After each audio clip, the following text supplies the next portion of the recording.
Welcome back, everybody. It's another new episode of the Mental Toughness Workout of the Day Project. And today's discussion is actually going to be another workout where we're going to be working toward a new PR in the deadlift.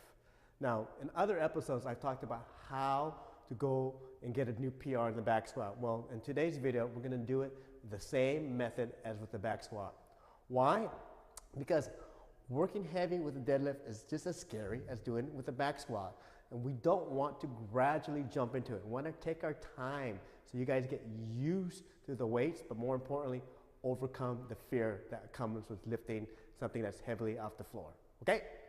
So the technique we're going to use is the same technique that we use in the deadlift workouts, and that is fear exposure technique.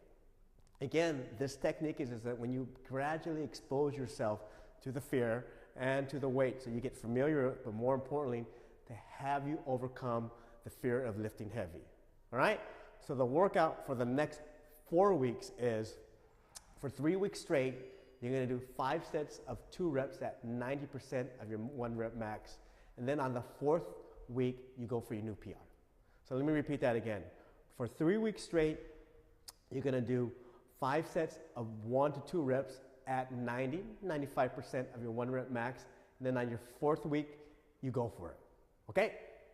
So here's a tip of the week, or for the tip of the day on that PR day. Don't expect people to entirely lose your fear or your nerves or your insecurities the day you're going for the PR. I don't care how much fear exposure technique we're going to do.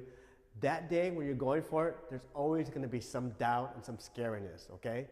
Now, I know a lot of peers will always say, in order for you to make a heavy lift, you got to be 100% certain.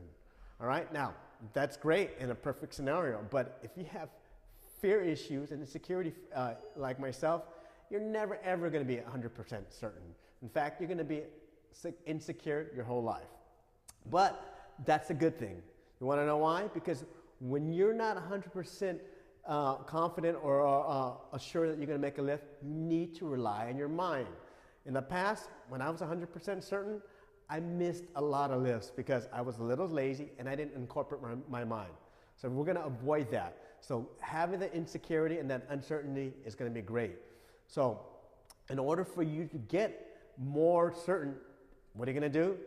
You've got to have aggressive thoughts. The more aggressive your thoughts are, the more likely it will translate into your body, so that day when you have to make that lift, you will make it. But more importantly, it will confront the fear that you have, all right? Always remember, people, fear is nothing more than a physical response. You know, we all know what the physical responses are. You're shaky, your heart rate goes up, you're sweaty. So in order to overcome a physical response, you got to get more physical. And the way to do it is by being as aggressive as possible with your actions, all right? That's the tip for today. Check it out, and remember, let me know how it goes. I expect a lot of you guys to get new PRs on your deadlift, so I can't wait to read your emails. In the meantime, what you could read is my book. There's a direct link right underneath this YouTube channel. Order it, and tomorrow I have another new tip for you guys. See you mañana.